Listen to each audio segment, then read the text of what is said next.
Hello, my name is Tom and I'm a journalist at the FinTech Times. We're at Seamless Europe in Munich and today we're lucky enough to be joined by Julio. Julio, thank you very much for joining us. Can you give us a quick introduction, please? Yes, my name is Julio Bello. I'm the Chief Risk and Compliance Officer of AresBank. Perfect. So at the FinTech Times at the moment, we're focusing on regulation and RegTech. So I want to kick things off by asking you, obviously AresBank is based in Spain, but sort of works in the sort of MENA region.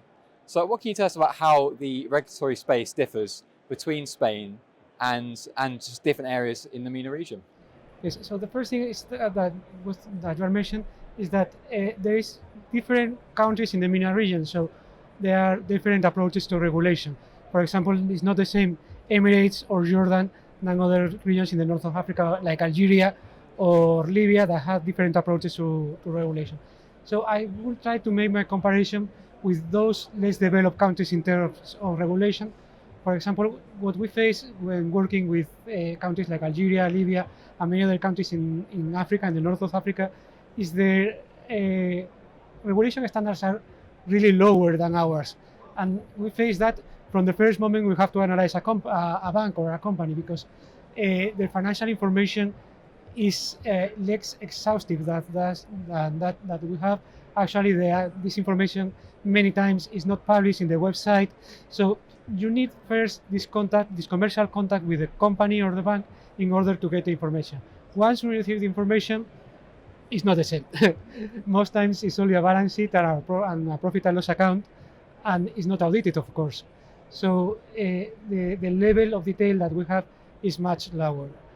And from that, other regulations are even lower. For example, in Europe we have the CRR, that is a European regulation that is very strict with banking industry, establishing criteria for provisions, for capital requirements, and for many other things, risk classification and many other things, and it doesn't exist in this area.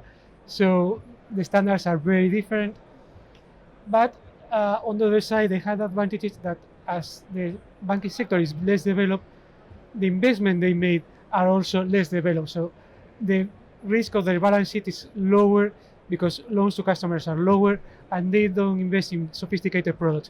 So the analysis at the end is easier, but we have much more information. We have to adapt to that.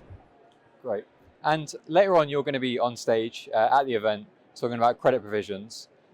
So we thought we would ask you about, about new technologies and how they're changing how firms approach, how they manage and calculate credit risk. I think that is impacting a lot the origination and managing of credit risk, and from all the stages. Because first, in the origination of credit risk, we now have tools like scorings or ratings that can provide an objective information about the company. So many times when the risk is low and there are maybe like type of products like credit cards or something like that, you can make a decision based only on the results of the scorings. Then when you have more sophisticated products, it's an important insight to make the analysis. So they have the view together of the scoring or rating tools and the view of the analyst can be a good complement to have a better decision. Then when we move forward to the managing of credit risk, the impact is also high because there first we have the risk classification. Now, in the past we used to classify risk only according to days of default, but now there is a new concept, not so new, but a new concept that is the increasing level of risk since the moment of origination. So for managing this concept, you have to check like behavioral tools regarding historic payments, delays of payments of customers, and you also have to pay attention to financial details like maybe financial statements and other financial information of customers. So you have a tool that is creating alerts. From this information, the role of the human analyst will be only analyze these alerts. But in the past, the human analyst should also find the alerts. So the role is different. So I think that is giving a lot of information useful for that.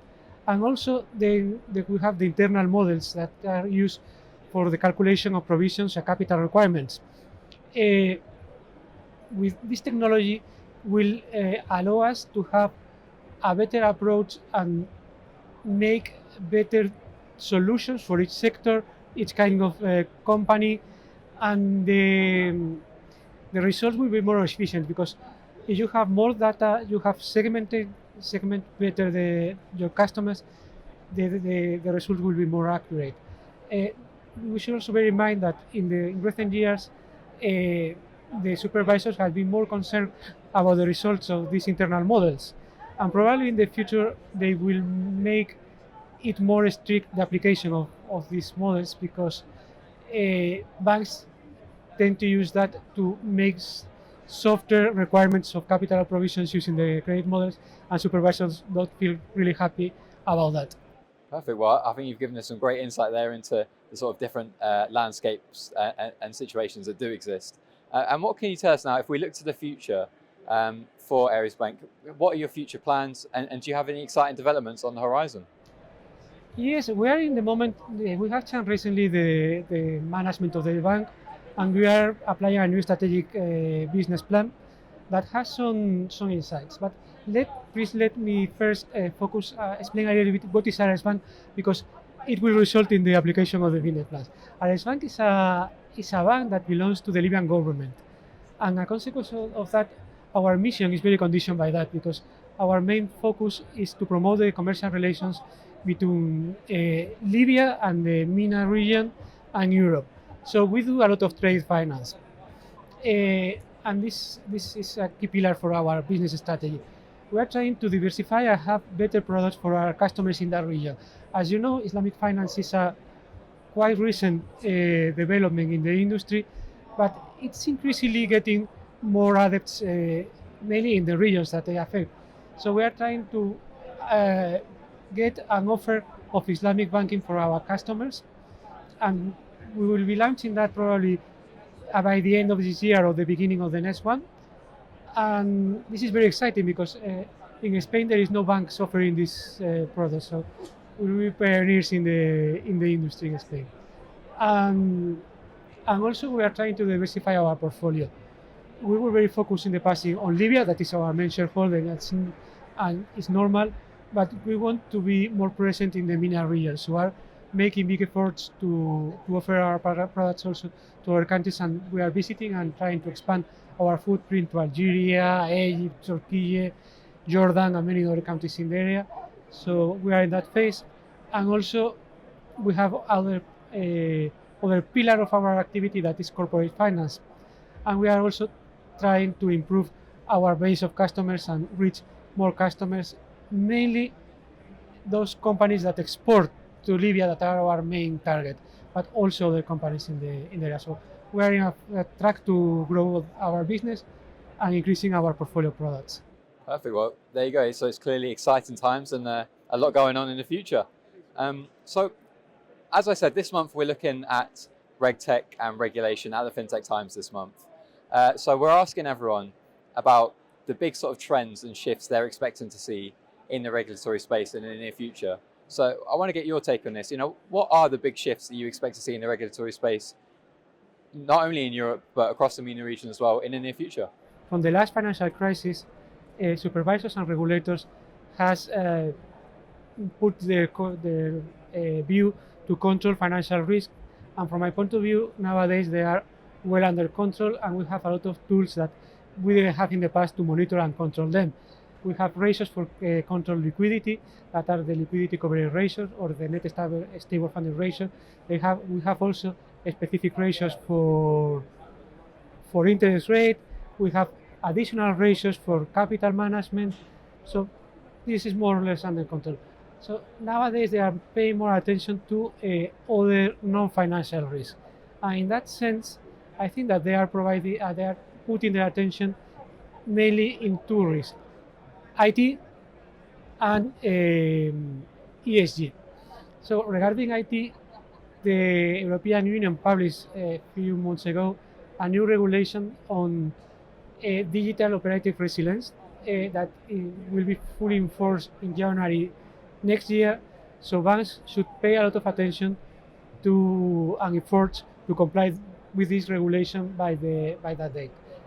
IT regulation is not completely new because there was previous regulation by the European Banking Authority and so on, but now they are put together in only one and creating new things like the alerts that we have to provide to supervisors when we find something related with IT, and they have a specific paths to do that. So this is a big concern in the future. And the other one, as I mentioned, is ESG, and mainly the environmental issues. I don't, by the moment, there is no many specific things about that. There are some reporting requirements that we have to face that are more clear, but probably in the future we will have more requirements that will impact our activities and the services that we can provide to other banks, and corporates. It's not clear, but probably we will have some restrictions to more damaged industries, and we have to still wait and see what regulators ask us to do.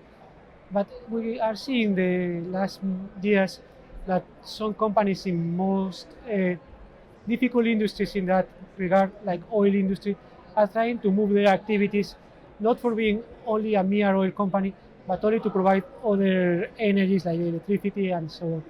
So we have to wait and see what is the next steps on regulation. But by the moment, banks, I think that are doing our best to comply with the main objectives in this area.